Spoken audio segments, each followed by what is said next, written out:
I'm Shwa, and you are listening to Light Up with Shwa, a weekly podcast to open our hearts and minds on a journey with me.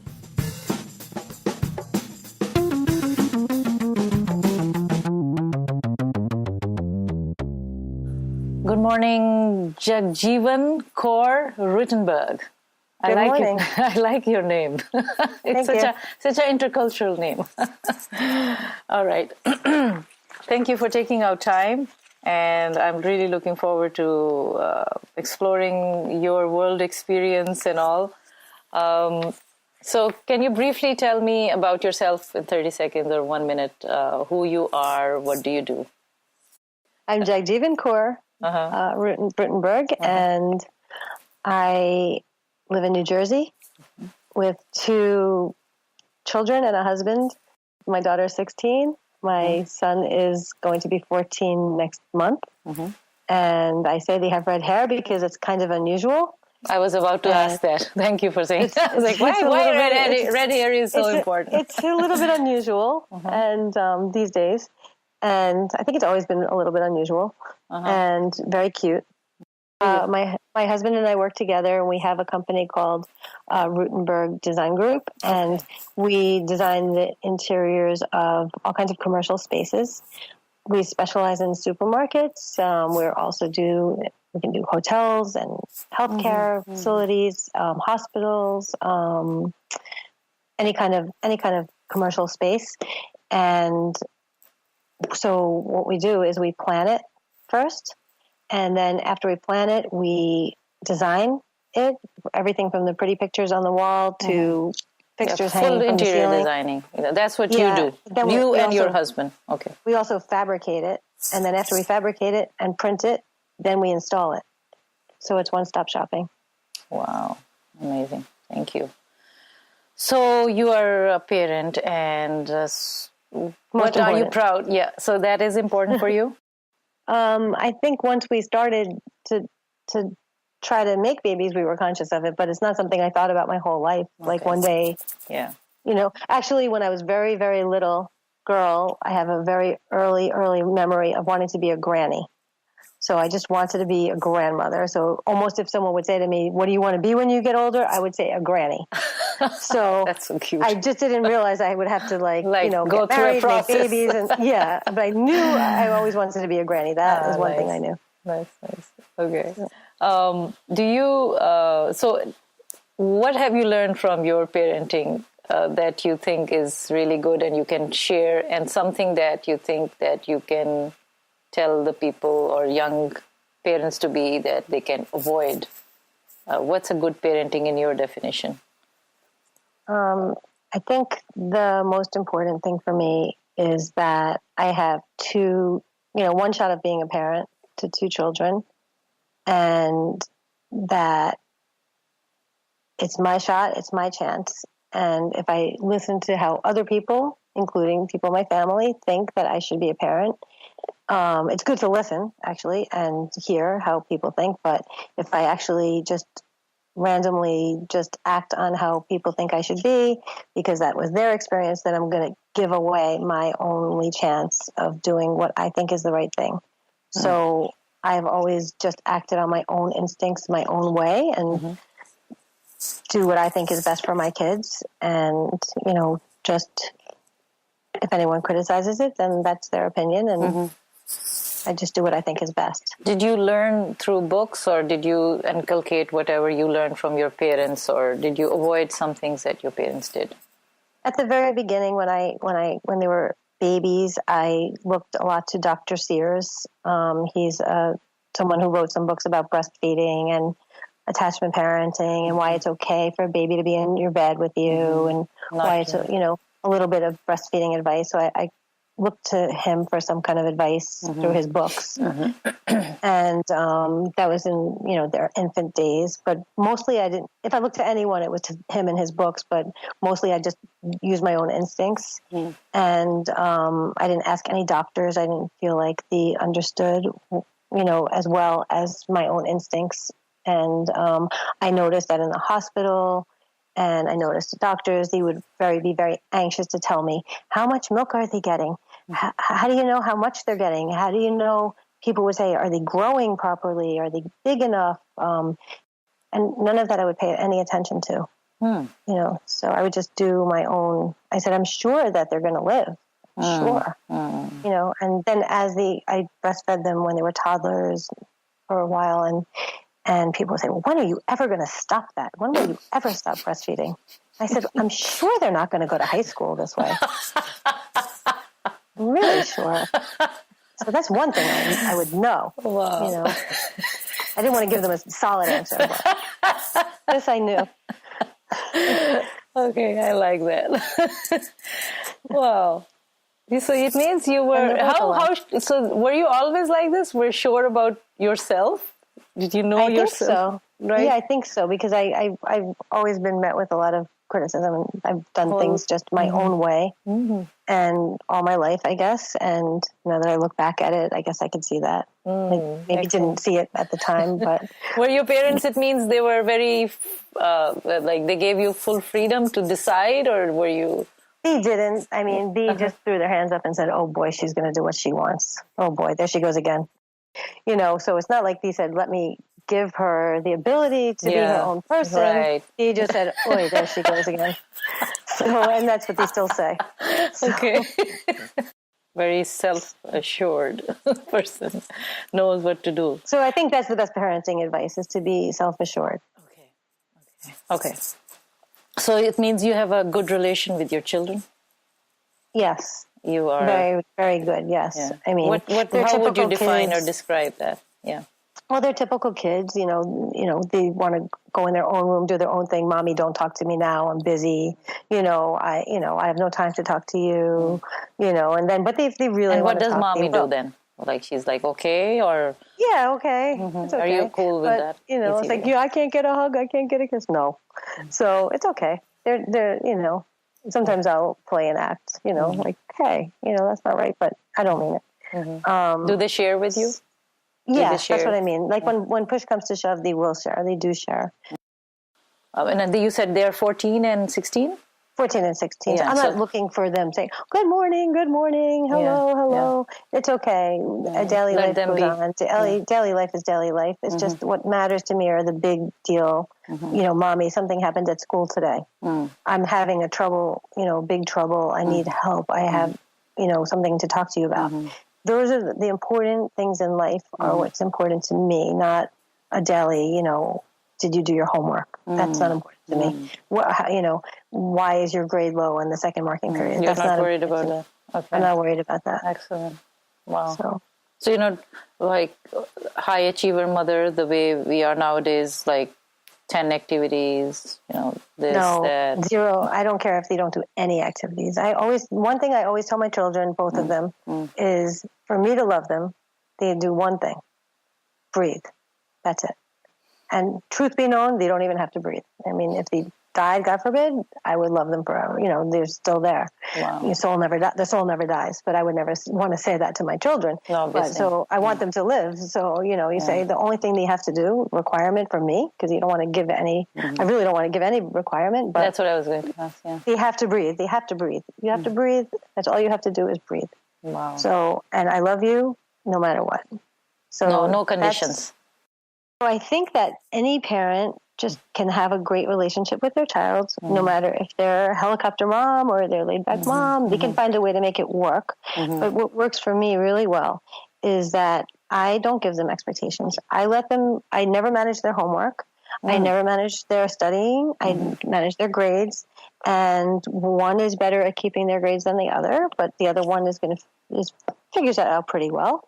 And my son, well, he's younger, so I think he'll get better and better as he gets older. But my son once said to me, "Mommy, can I do my homework? I'm going to do my homework on the bus. I'm just going to do my homework on the bus." I said, "Okay." And fine. So what do they think about you? Do they give you feedback about your being a mother, the way you are? I think they like it. I mean, you sent me some nice cards in the past that said that, be are happy with me as a mom, but I think every mother gets those, you know. But I think that, you know, like, for example, like doing the homework on the bus, I say to myself, wow, how many times have I had a boss that needed something from me and I didn't have it done, and I was on a like shaky bus, or I was on a plane, or, you know, just trying to get it done at a red light, and I had to get it in by a certain time. So it's a good skill to be able to get your work done on a school bus. You have to, you know, let the kids figure out for themselves, like, wow, I did my homework on the bus and now it's all messed up and I didn't do well. You know, the teacher threw it in the garbage. She couldn't even read it. Or maybe he'll say, wow, that worked for me really well. I did it on the bus and nothing bad happened. I got it done on time. You know, I'm good with myself. Let him figure out how that works, doing work on the bus. It's not for me to tell him. You know, whether it ever worked for me to do it on the bus or not, it doesn't matter. It's whether it's going to work for him to do it on the bus.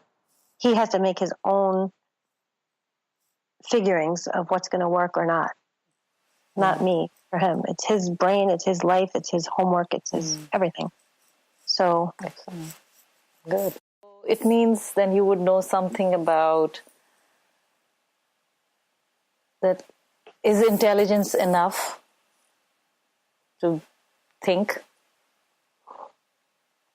Well, I'm not that intelligent, so I think, and I've gotten really far. How can you say that?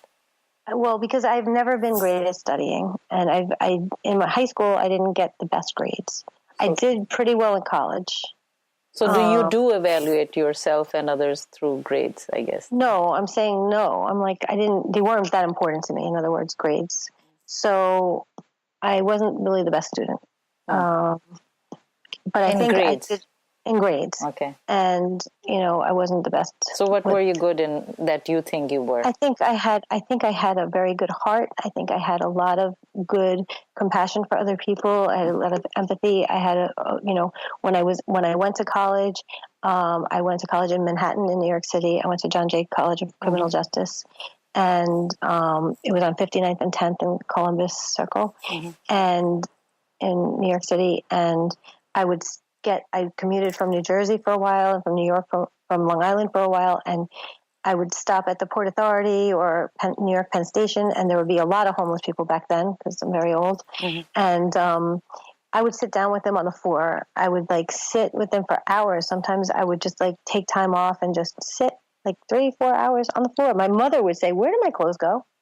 Where's my sweater? And I would take it, because I took it to people. I would just take, you know, leftover food. I would take in Thanksgiving food after Thanksgiving. I would take, and I would bring in my mother's real plates and real forks and glasses and everything. We'd have a real party on the floor of Penn Station, and all kinds of makeup, and my mother would always be looking for her things. Did she figure out what you were doing? She knew what I was doing eventually. She's like, "Why do you give away my things?" So, so I think that gave me a lot of education. That made me to be a good thinker. You know, I really got to know the people around me at work. I got to know people's hearts. And I think it's important that to not only just sit and learn your books, but to learn, you know, my son said to me at the beginning of this school year, "I really don't like this school, Mommy. I think I'm just going to drop out of school. Because I don't need school. I'm very smart, Mommy. I can just like open a business. I can really, you know, make a lot of money doing something. I don't need school because I can Google any subject and learn anything." I said, "Yeah, but you might not think to Google that subject, a certain subject. You wouldn't know to Google it."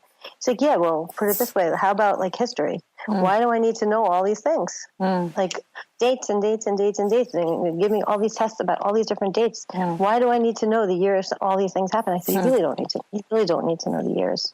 I said, "But you know, you see them taking down all of these different statues of all these different people right now on the news. You see all these things happening. Crazy things are happening right now. And if you pay attention in American history in your class right now, you're going to really learn the background as to why all these things are happening that you see right now. So you're going to understand better all these terrible things that are happening, why they're happening. You know, if you just pay a little bit of attention with your heart to the American history, not listen to the dates. Don't listen to the dates. Don't worry about your grades. Just worry about what happened back then. Try to hear it. So it is important for you to like learn the history. It's good to know the history. Yeah, it's very important to, especially American history, because a lot of crazy things happen in American history, as we could see. I mean, take Thanksgiving for an example. I'm interviewing a Native American now today. Yeah, I mean, that's all like a big hoax, right? So, you know, it's very important to pay attention. You want to understand, you know, what happened here. So I just explained it to him, and then, you know, said, just do your best. And it's been okay ever since. Wow. He has a point, you know. What do I need to know? What year this happened? What, you know? Right. So, seems like you're a very conscious parent. Or maybe you don't perceive yourself as conscious parent, or do you? No, I'm very conscious. I mean, I see everything they're doing. I watch them, like, you know, I try to seem unconscious. I try to seem like I'm not there. I want them to feel that they are, and I don't know, I want them to actually live their lives with their own brains. Their new, you know, it's their brain. It's their, you know, like, they are new young children that have new young brains that were just built just for them and stuck into their heads. And they're fresh, they're new, it's like getting a brand new engine in a car.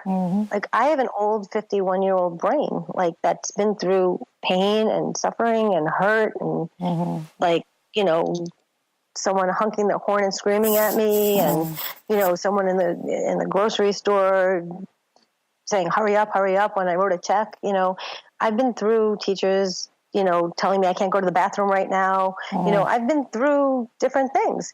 So my brain's all, you know, old and tainted by all of my experiences. Their brains are new and free and imaginative and can just start from scratch. So why would I want to give them any opinions based on my experiences when they can just think up the new, creative, beautiful thoughts themselves? Like, why would I do that to them? Good. So, and if their experience that they come up with doesn't come out okay, then they'll say, okay, I'll try it different next time. Like, why would I want to impede? Like, I don't know if that's the right word. Why would I want to, like, change the course of what they would do naturally? Like, I heard that, like, when kids are born, they're born with a natural mechanism that tells them when to stop eating. So they immediately, like, that's why I wasn't concerned with breastfeeding. They'll take as much milk as they need from my breast. Then they're going to stop. So I never cared how much came out. Whatever comes out, comes out. Whatever you drink, you drink. When you decide you want more, you'll have more. But it's not only with breast milk, it's with just any kind of food. They just eat, and then they're not interested, they just stop eating. So I think that might even go on forever if humans just let humans be humans and just stop eating when they want to stop eating. But then as kids get older, the parents start saying, eat, finish it, eat more. So they start putting ideas in their brains about eating. And the same thing happens with everything. Cross the street, don't cross the street. You know, slice the tomato thicker, slice it thinner. You're supposed to use a knife this way, use the knife that way. Let them just try the knife. Like, figure it out. You know, so that's why I think that it's best to just let them be and figure it out. And, you know, if they ask me a question, give them some guidance, what I like. I don't know. Good. Thank you. I would like to ask a last leg of questions to you, which is, what is the value of gratitude in your life? What are you thankful for? I'm thankful for the moment that I have now.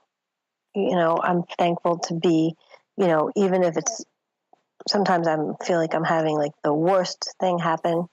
And, you know, I just say that's what it is, you know, that everything that I've ever had led me to this. So I can't be thinking, you know, I can't be anything but grateful for it.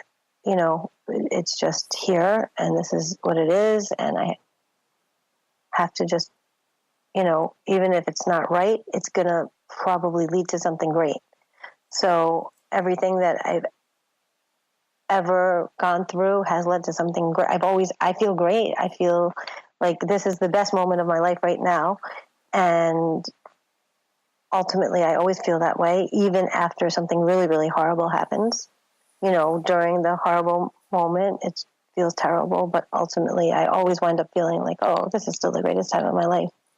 So, you just have to go through those moments and be grateful for them, because if you don't have those times, you're supposed to go through what you're going through. In other words, you're supposed to be, I think God gives you each moment for a reason, each experience for a reason. You're supposed to learn what you're supposed to learn. That's why you have it there now. So I'm grateful for the problem. I'm grateful for the happy thing. I'm grateful for whatever comes into my life at the time. Thank you. So what is the value of time for you? It seems like I don't value time.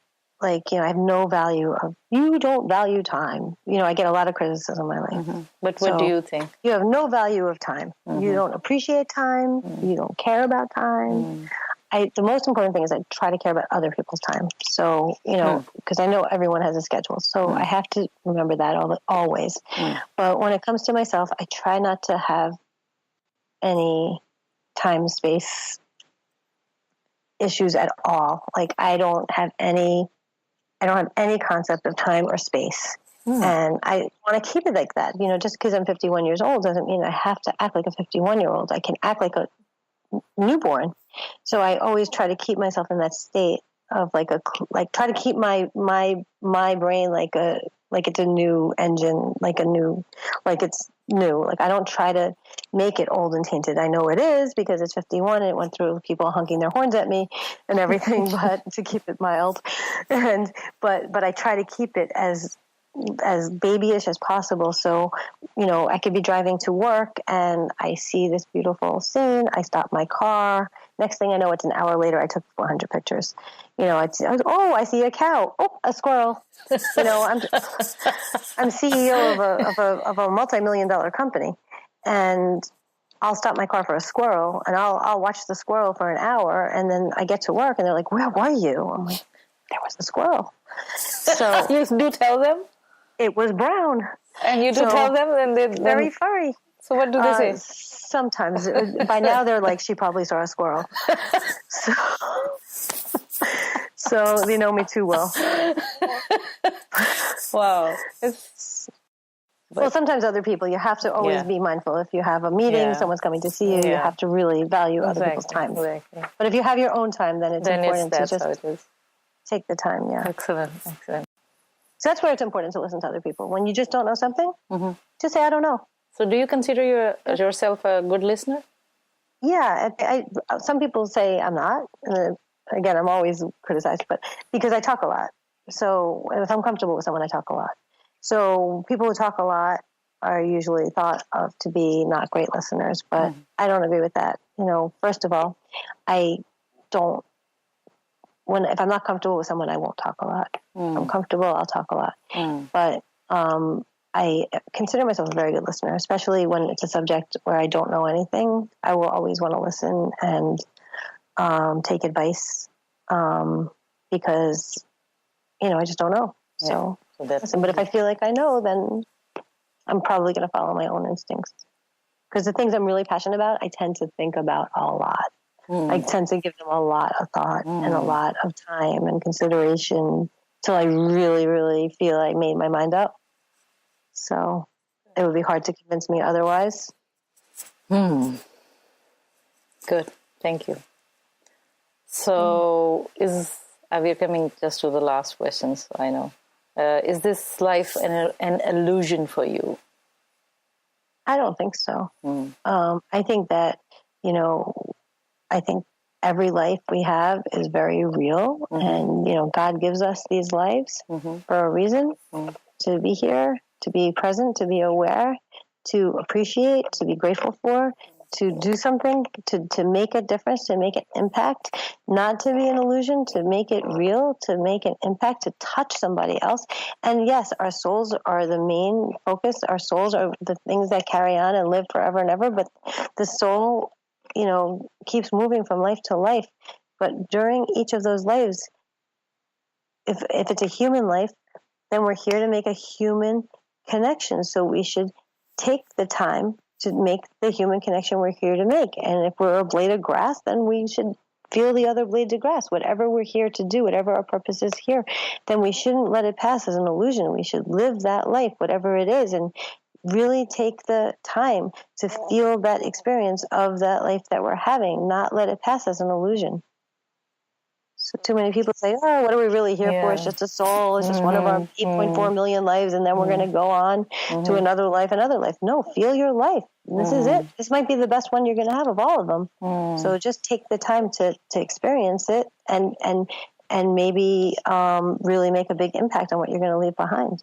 So I guess that is a good segue into what is the purpose of your life? I feel that it's always evolving, and, I have no idea what I would be doing on this year. 10 years ago, I had no idea. And I'm sure I have no idea what is going to come to me 10 years from now. But so far, what do you find what is the purpose that you do? Right now, I really feel that my purpose in life is to help Sikh people, the Sikh community, to adjust to being in America. I feel that they should have freedom of religion, and they should have freedom to they should be able to feel comfortable living here. They should feel able to wear turbans, and feel that they're free, not scared to grow their hair and wear a turban, that someone's going to think that they're a terrorist or that they're different than other people. I feel that I want, if Sikh people come over here from India, that the mommy shouldn't say, oh no, cut your hair, take your turban off. You want to assimilate into America so that no one makes fun of you. Change your name to John or Michael. Don't use your full name. Don't call yourself Bhavdeep. Call yourself Bob.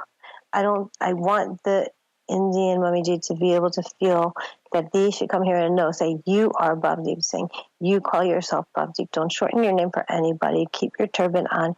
And keep your hair growing, because you have a right to be here just like everybody else.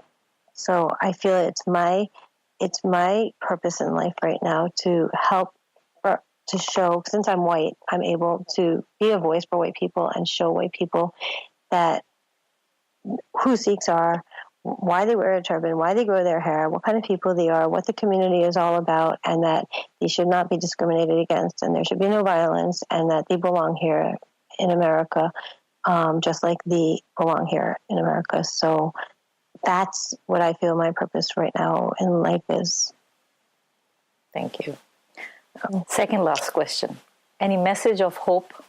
I mean, that's the whole basis of the Sikh religion is Chardikala, and that's to always have hope. It's everlasting optimism is what Chardikala means. So it's the whole basis of our religion is Chardikala. So, I mean, everybody has sad days. Even, I have depressing days. I have sad days where I feel like, oh, wow, this is the worst day. And then you just have to, the key is to not say, I'm never going to be sad again. I'm never going to be depressed again. I'm never going to have a day where I feel like this is the worst day ever. The goal is to be able to come out of it quicker and quicker and quicker, where it lasts, you have that feeling for 5 minutes as opposed to 5 days, for 5 hours as opposed to for 5 days. And then the next thing you know, it's 5 seconds. And you're just like, oh, that wasn't so bad. I'm fine. Chardikala, everything's going to be okay. And everyone's going to feel a tinge of sadness or despair because things happen in life. Things are always going to happen in life. That's what life is all about. Good things and bad things. And it's human to feel very sad and sometimes despair, and we would be machines if we didn't get depressed or sad. And sometimes, people get killed, people die, people, get lost, horrible things happen. And if you didn't get depressed and sad over those things, we wouldn't be human. So the hope is to just how quickly we can recover from these things and how quickly we can say, thank God for what I do have. Thank God I lost one arm. Thank God I have still another arm. But how long am I going to be sad that I lost one arm? Of course I'm going to be depressed and sad that I lost an arm, but how long until I realize how thankful I am that I still have my other arm? So the duration makes a difference. Yeah, and people should try to get as much of a great support team around them. And keep people who are not a great support out of their lives. Keep people around them who are going to uplift them, and also always have a feeling of chardikala around them, so that it's okay to be depressed. You gotta feel your feelings. Everything is a process. It's a process, and it's a road you have to go down, and you have to feel your feelings. You can't just eat 7 cookies and put your head under a pillow and say, I feel nothing. I'm perfectly happy. I'm grateful for my other arm, because that's not real life. Real life is to feel sad. Real life is to cry about it and to feel pain and to feel terrible, terrible, terrible pain and sadness. Share it with a few friends, but then you have to keep going. Every now and then you'll feel the little sadness again, and then you pick yourself up and you keep going. Maybe you want to write about it, or share how sad you feel, and then you keep going. Very nice. But people should realize that it's okay to feel sad. Yeah, that's true. That's true. And so when you ask me, the message of hope is to don't give a message of hope to the world. Give a message of hope to yourself. And if everybody gives a message of hope to themselves and tells themselves, be as kind to yourself as you would be to everybody, then I think everybody would be a little bit happier. Nice. What lights you up? My children, watching them explore themselves, watching them, with me, and not giving them, just very gentle guidance, watching them blossom into what they become. The other day, my son came, the one who was going to drop out of school, but he's not dropped out. You're waiting. I'm still waiting for the day, but he now says he wants to start his own vending machine business. So he's 13 years old, So I said, okay, how much money do you think you'll need for that startup? And so he said, I think I need about $400. I said, okay, maybe we should start that. You have money in the bank. I could take it out for you, and you could start that. And so just watching them come up with ideas and think, my daughter's very interested. So did he start, or is he going to? This is just the other day, but yeah, I'm going to help him. And my daughter's really into filmmaking, and she went to the New York Times New York Times summer school this summer. Okay. In Manhattan. She stayed for 2 weeks, and she's pursuing that. She's really interested in literature, journalism. I didn't tell her, I think that you would be really great at that. I think you should, pick filmmaking. I would think that she would have picked news or writing, but she picked filmmaking. I would have never guessed that that's what she would have picked. But so that's why I'm glad I didn't say anything. So this lights you up. Them coming up and watching them. I love to watch, and not have been part of it. I can't claim any responsibility for anything that they're going to become. I didn't do any of it. They did everything themselves. I didn't suggest anything. If I was going to suggest for my daughter to do something, I would have told her to become a cook, a chef. So, because she's always interested in cooking. She's a great chef. So, in fact, I kind of gave a little hint that maybe if she's so interested in writing, because she takes a lot of journalism, that maybe she wants to write about food. She's like, I don't want to write about food. It's like, okay, sorry I said anything. But, sometimes a little suggestion will come out. But, whatever the pick, I take no responsibility. Thank you very much. I would say thank you so much for your time and speaking to me about your thoughts and experience. Thank you for having me. Very nice to talk to you. You too.